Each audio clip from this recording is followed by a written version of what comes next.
Tai sveiki visi, šiandien jau ruošiuosi savo pusseserės projekto filmavimui ir nusprendžiau su jumis kartu pasidalinti, koks yra mano kameros rinkinys, nuo ko jisai prasidėjo ir kodėl buvo priimti būtent tokie sprendimai. Pagrindinis įrankis yra štai ši kamera Sony FX30. Manau, apie pačią kamerą nėra labai daug ką čia šnekėti. Visus niuansus apie ją, manau, galite tikrai rasti internete. Daugiau pabandysim pasišnekėti apie dalykus, kurie sudaro būtent šį visą rinkinį. Tai nors pati kamera turi nemažai įvairių montavimo sriegių, pirmas dalykas buvo įsigyti šios kameros taip vadinamą keidžą. Aš pasirinkau SmallRig'o pusinį keidžą, kuris iš esmės palieka šitą rankenos dalį laisvą, o pilno keidžo kaip ir iš esmės man net ir nereikėjo.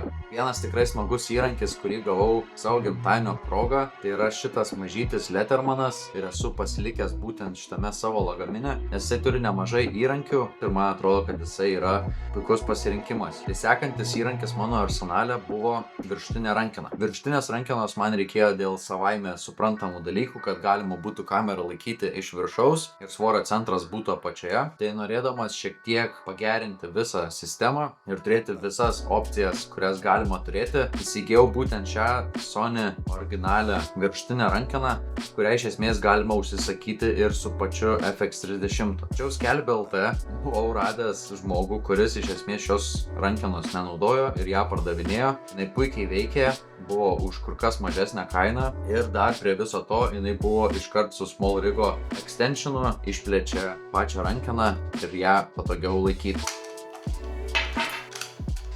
Na ir šis rinkinys jau būtų tinkamas profesionaliam filmavimui, nes mes turime kaip reguliuoti mūsų garsą, turime kaip paimti, paskirstyti svorio centrą. Tai aš manau, jog šis sprendimas buvo tikrai protingas ir teisingas. Na ir šiai dienai aš objektyvų, kuriuos turėjau anksčiau, nebenaudoju. Turiu atskirą objektyvų kolekciją, kuri visą laiką būna mano lagamine. Ir šiai dienai pats patogiausias ir pats naudingiausias objektyvas, kokį galėjau įsigyti, tai būtų šitas 18-50. Bet šitas objektyvas leidžia tiesiog turėti daugiau laisvės filmavimo aikštelėje ir žinoma, su juo yra įmanoma išgauti tam tikrus efektus, tam tikrus judesius ir panašiai.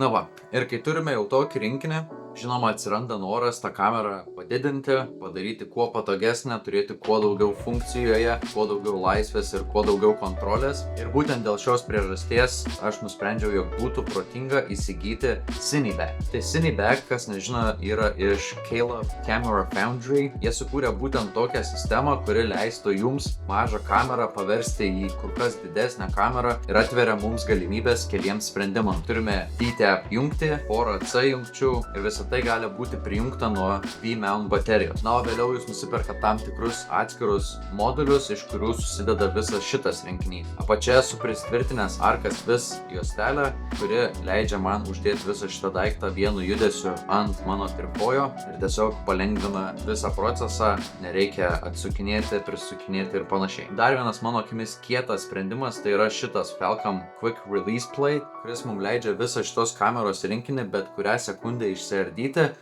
Tai būtent dabar ir pademonstruosiu, kaip tai veikia. Mes turime tokį tvirtinimo tašką, kuris tvirtinasi ant kameros ir vėliau įsistato į Cinebag. Na va, kai jau esam jį prisitvirtinę, atsilenkiame savo ekraną, statome kamerą į bėgelius ir kamera šiuo metu jau atrodo šitaip. Tai dar viena gera funkcija ant šito montavimo taško yra ta, jog mes galime jį užrakinti. Tačiau, kaip ir minėjau, kamera gali būti paprastai nuėmama ir išardoma iš savo rinkinio bet kurią sekundę. Dėl ko tokie pasirinkimai? Pirmas dalykas, Cinebag Lite kainavo kur kas pigiau negu bet kuris kitas Cinebag. Kai perkate, jeigu perkate šitą daiktą, turite apsiskaičiuoti ir tai, jog jisai keliauja iš Amerikos ir jums reikės susimokėti už muitą, kas pridės dar papildomai prie visos sumos. Kitas dalykas, dėl ko smagu nusimti kamerą šitaip, tai yra tai, jog mes nuėmę kamerą, praktiškai iškart galime ją dėti ant stabilizatoriaus ir mums nereikia atsukti daugybės varžtų ir išardyti iš kitų alternatyvių Cinebag sprendimų. Baterija prisitvirtina čia gale. Mes visą laiką galime matyti, kiek mūsų rinkinys turi pagrindinės baterijos. Sekanti naujiena mano visame šitame rinkinyje, tai buvo SmallRigo šitas Magic Armas. Tai iš tikrųjų ilgą laiką ieškojau sprendimo, kuris leistų man monitorių nuimti tada, kada aš noriu, uždėti tada, kada aš noriu. Ir man atrodo, kad šitas sprendimas iš tikrųjų buvo labai neblogas. Na ir nors daug kas rekomenduoja kameros papildomą monitorių laikyti kažkur čia, man kažkaip tas dalykas iki galo nepasteisino, galbūt dėl to, kad aš jau buvau pripratęs kameros monitorių matyti visą laiką čia, todėl vis dar monitorių tvirtinu ant viršaus rankenos. Mano monitorius yra Godox GM55. Tai yra puikus monitorius, nes jisai yra iš tikrųjų labai pigus.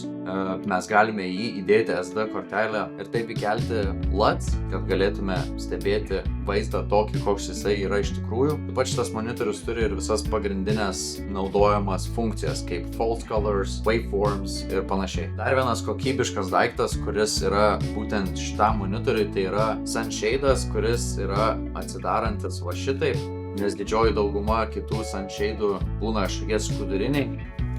Tai šitas tikrai fainas, paprastai užsideda, paprastai nusiema. Mes monitorių galime naudoti ir vidury dienos, nesukdami savo per daug galvos.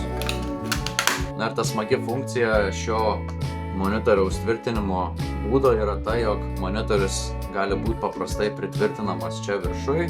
Mes galime jį pakreipti, kaip tik tais mums širdis geidžia, galime pasukti, nežinau, kažkaip pakreipti, kaip mums patogu. Ir žinoma, visą laiką galima jį tiesiog nuimti. Dar vienas kietas dalykas šitos rankenos yra tas, jog mes galime jį pritvirtinti ir štai čia.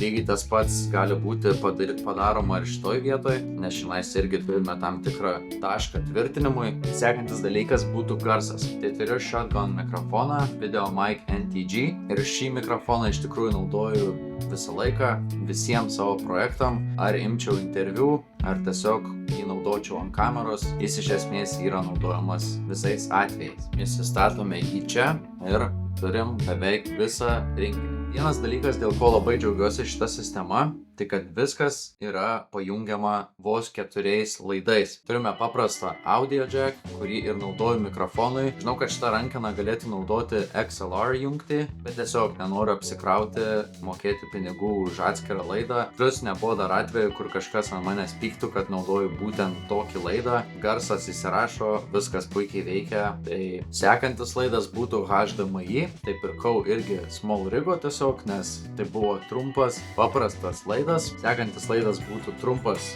C į C ir paskutinis laidas būtų DC in į C typą. Tai pat pradžių pirma mintis buvo naudoti D-Tap, kadangi čionais yra tokia jungtis ir dažniausiai visi naudoja būtent ją pasijungti monitoriui. Bet iš pat pradžių buvau nusipirkęs tą laidą ir man iki galo patiko jo ilgis, taip pat tiesiog kiek jisai užima vietos ir kaip jį gražiai susidėliot. Tai kilo mintis tiesiog nusipirkti būtent tokį laidą, kad nereikėtų jokių papildomų adapterių, jokių kitų sprendimų. Iš tikrųjų nepastebėjau, jog labai daug žmonių būtent tokį sprendimą rekomenduotų, tai šitą vietą galima parekomenduoti ir jeigu kažkas žino, dėl kokios priežasties šitas variantas būtų nenaudingas, tai irgi drąsiai laukčiau komentaruose parašymų. Paskutinis dalykas, kuris prisideda prie viso šito rinkinio, tai yra Peak Designo rankena. Tai šitas sprendimas buvo iš tikrųjų nusižiūrėjus šiek tiek nuo Sony FX6. Tai yra tikrai puikus sprendimas turėti kamerą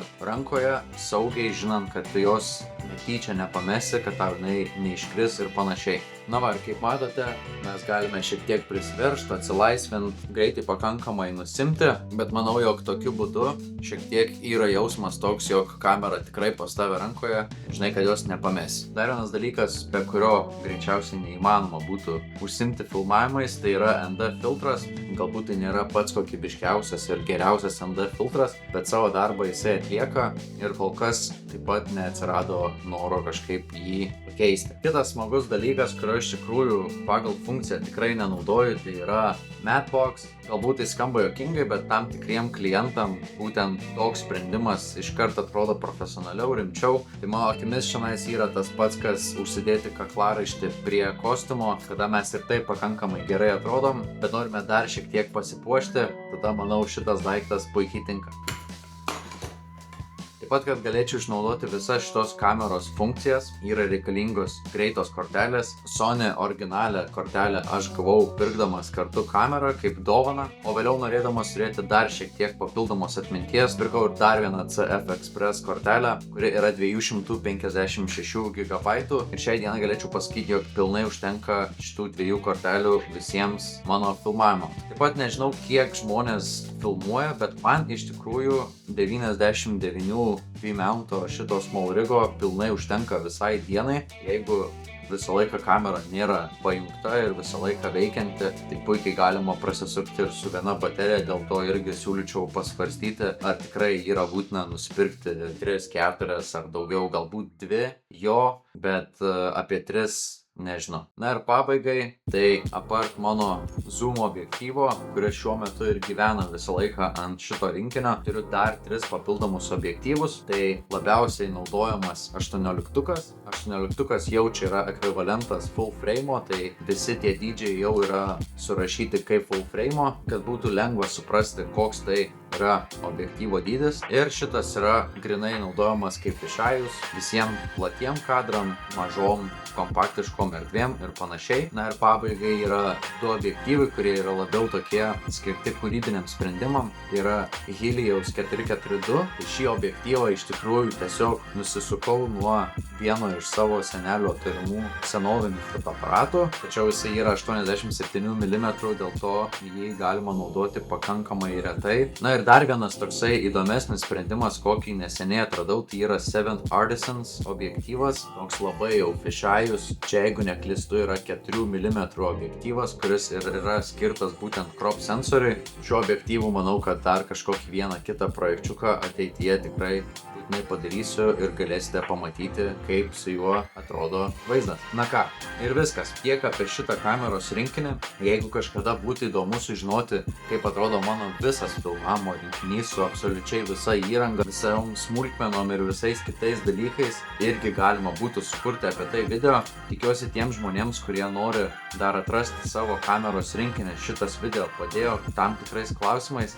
Jeigu turite dar kažkokių papildomų klausimų, visą laiką drąsiai klauskite manęs Instagram paskyroje. Visą laiką stengsiuosi atsakyti į viską, ką tik tai žinosiu ir galėsiu. Tiems, kurie šitame kanale yra dėl kitų priežasčių, tai sekantis video jau bus standartinis. Ačiū, kad žiūrėjote, nesmagu atsisveikint, bet viso gero.